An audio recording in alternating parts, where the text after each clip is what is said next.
As you may or may not know, if you build it, they will not come. And as service providers, this is one thing that we fall into that trap of. We get so busy providing services for our clients that we don't always develop a system to bring in constant leads. And we think that if we build this business, even if you're a startup, you build the business, you launch, and then it's what? Crickets. And it's crickets because we haven't come up with a way to actively get out there and start marketing our businesses. And the reason why we don't go out there and market our businesses, many of us don't know how. There's no proven framework. There are proven frameworks, but we just don't know what they are, right? And so what ends up happening is we're just not marketing enough. Some people say, how do I get more clients? How do I get more clients? And then typically when I do an audit, it's generally because they're just not doing enough. They're just not talking about their service enough. So we have to get active. We have to be active in this process. If we build it, they will not come until we go out there and actually talk about it. So I need you to put on your marketing caps on a daily basis and follow through with some of these principles that I'm going to talk about today. The first thing that you need to understand is that you have warm audiences and cold audiences. Warm audiences are people who know you. Cold audiences are people who do not know you.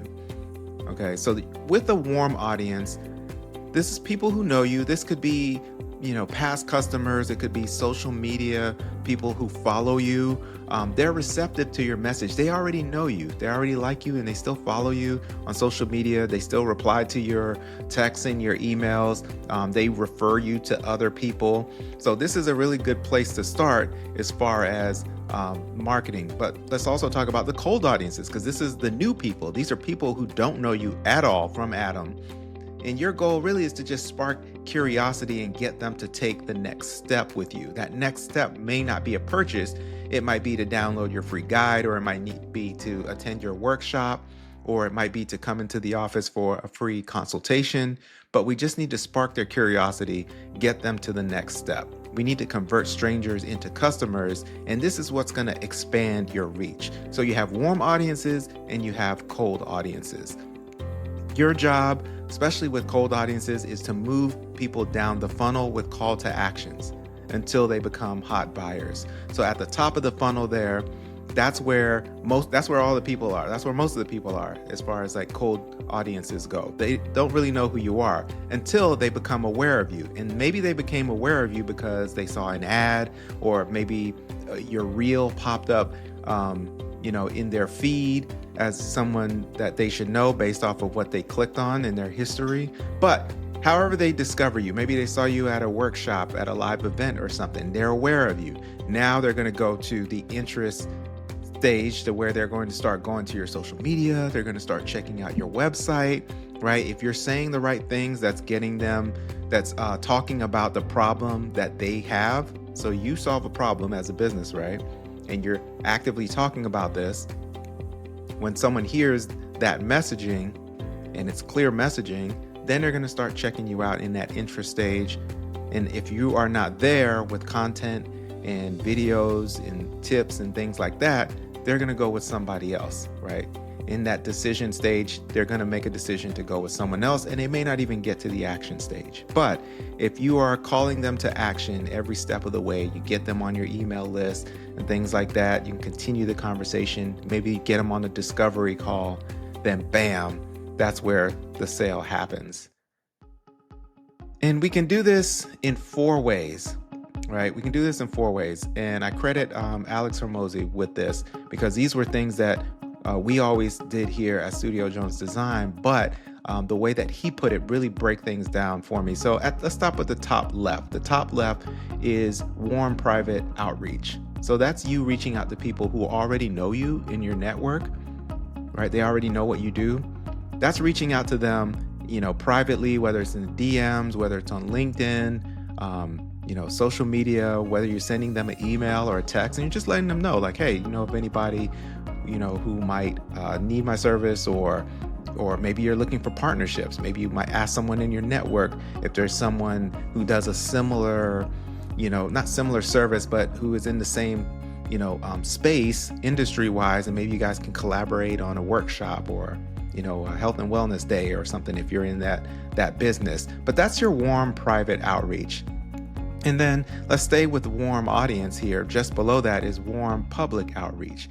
So that's where you're gonna create free content, right? It's people who are already following you, and you're doing public outreach because you're posting this stuff on social media. All right, so it's warm public outreach. They already know you, and now they're consuming your YouTube videos. They're consuming, your content on your platforms and social media and stuff like that, right? So we want to be doing that also. Then we go over to the cold side, and you have cold private outreach. Now that's where you connect individually with potential clients who have no idea who you are. And I'll show you some examples of how you can do that in a minute here. And then underneath that, you have cold public outreach. And that's where you're using paid ads. You are paying to play, baby. You're going to use paid ads to target new audiences who have not heard of you, which is going to increase your reach. So if you're stuck with, if you have, 300 followers on social media and you're posting stuff, you say, Jason, well, I'm just posting to the same people over and over.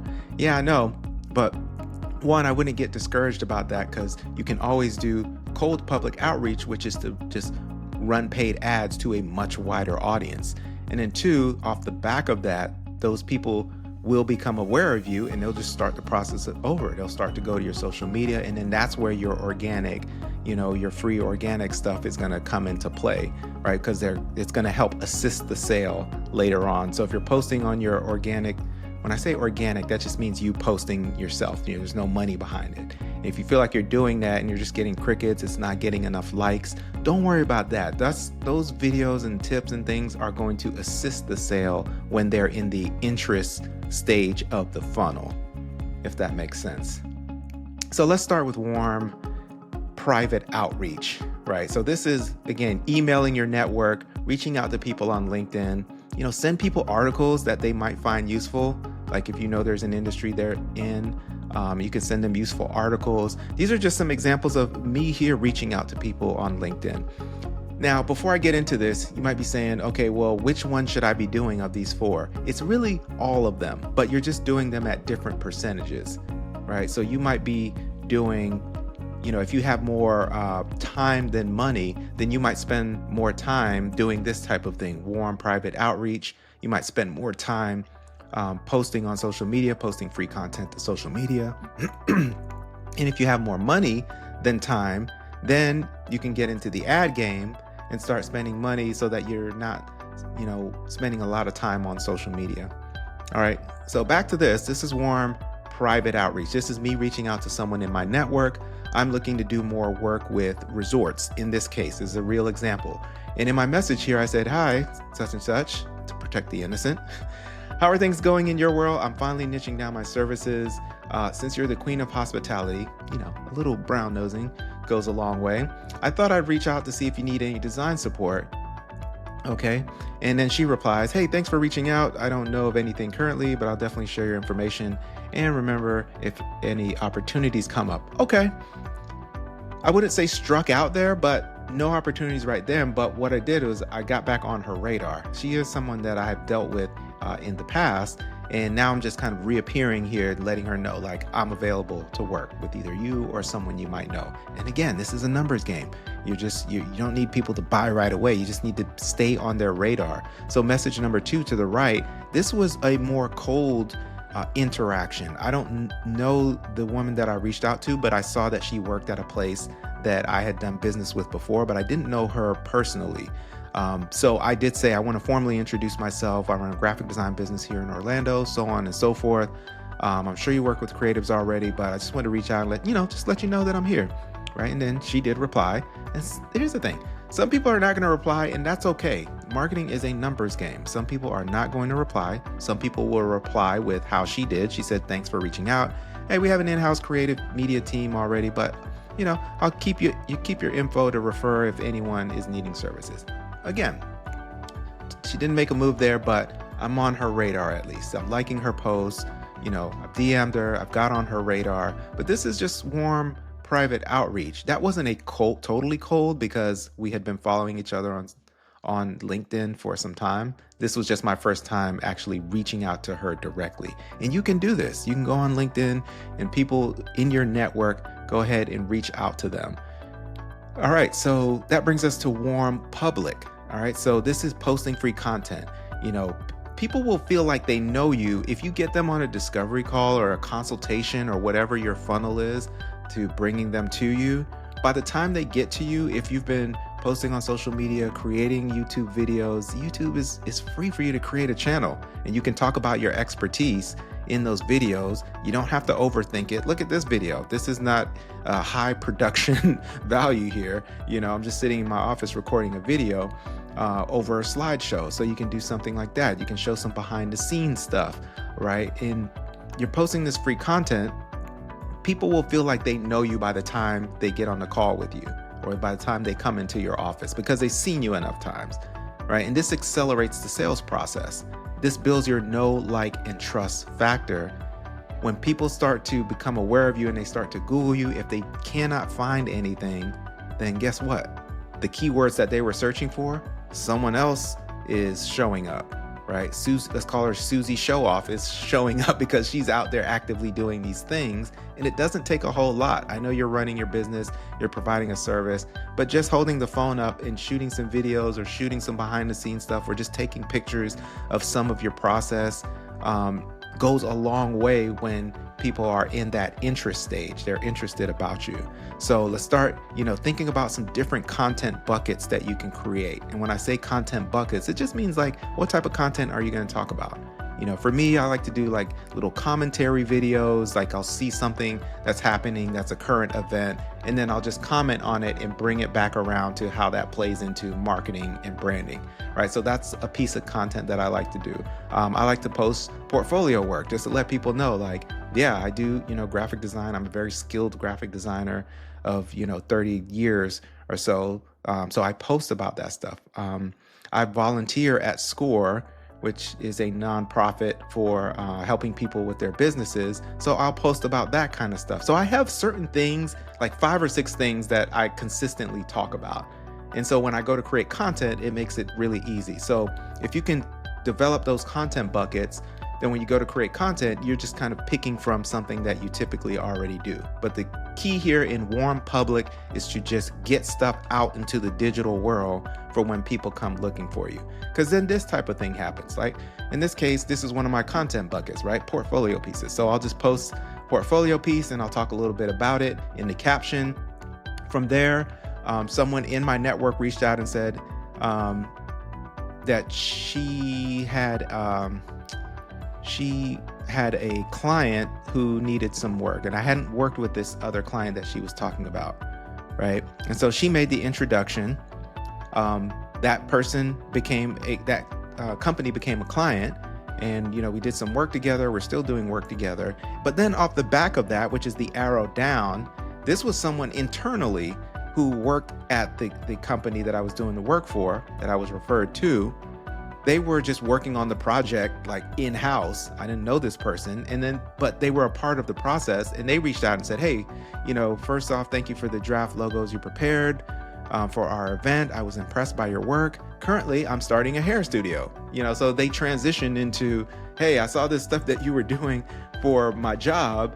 Hey, can you do that for me too? So if you can see here, just from one little post to my audience on social media, turned into 2 projects, right? Turned into 2 clients, 2 ongoing clients. And this is something that you can do today. Okay. So let's go to the cold private side. So cold private, this is people who don't know you. Cold outreach is a straight up numbers game. Not everybody's going to respond. You can pay someone like on Fiverr or Upwork, or you can use like what they call data scraping software to generate lists. And that's what you're looking at on the right there. That's just a list I generated of resorts. So let's stay on that example. Okay, they don't know me. I've not interacted with them, but by generating a list of data, names, and phone numbers, I can reach out to them and I can just straight up ask them, hey, are you looking for, are you in need of a design team, right? Maybe their in-house team gets busy and they need some overflow, or they need someone to take on the overflow. I'm letting them know I'm here to be able to help them with that. Or maybe they have a national agency and it's too slow getting the stuff back from the national agency. Like if they're a bigger resort, I let them know in my deck that I send them or in my email that, hey, I'm available. I'm local. I can take care of this stuff for you. But they don't know who I am. But this is just cold private outreach. Now, again, it's percentages. Do I do this a lot? No, I'd probably say this is probably like 5%, whereas the warm public, I do a lot more of that. And the warm private is straight up outreach to people in my network. I do a lot more of that.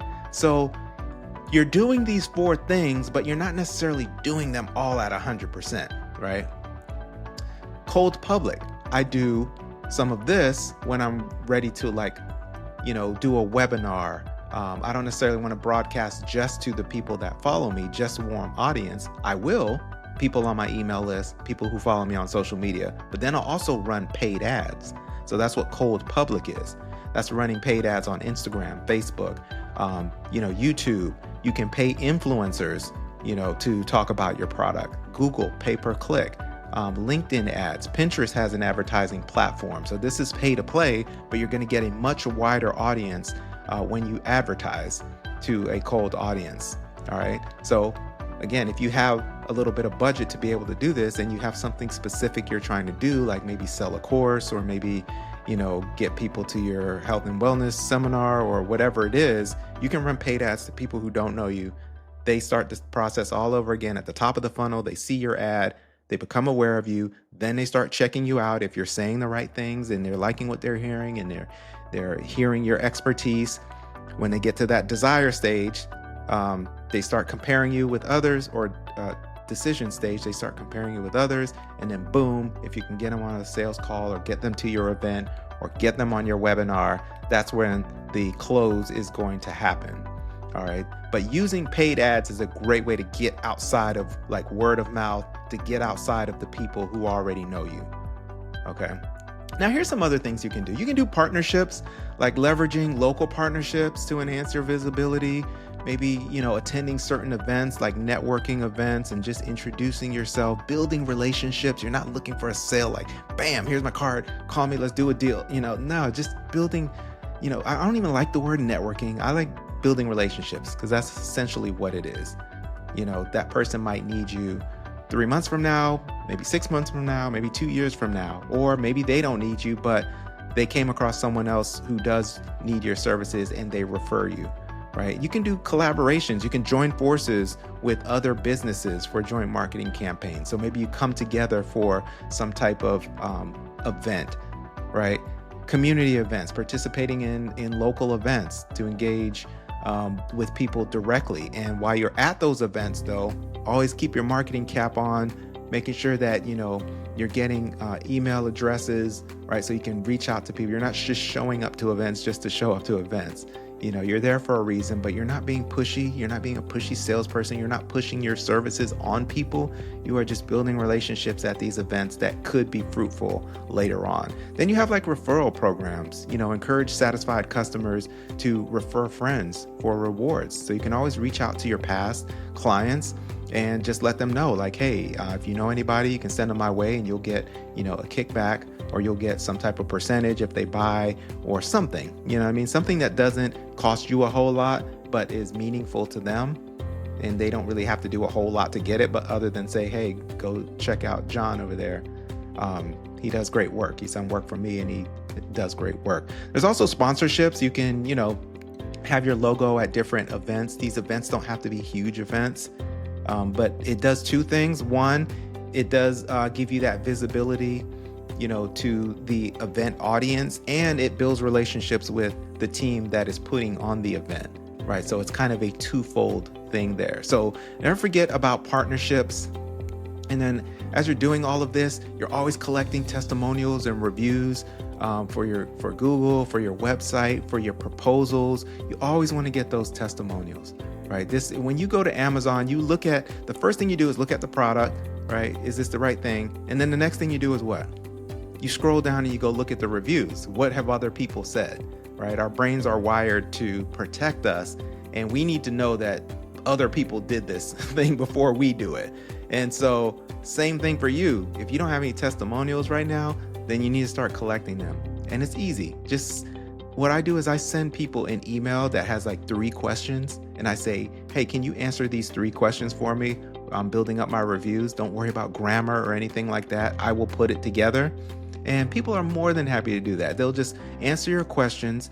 Those questions really should be tailored towards, you should be thinking, what are people who are reading these testimonials going to need to know to feel safe enough to take the next step with me? So tailor your questions in that way so that you're not telling them what to write. You're just basically structuring what you want them to talk about. Okay, so you might have a question in there that like, how was life before working with me, or something like that.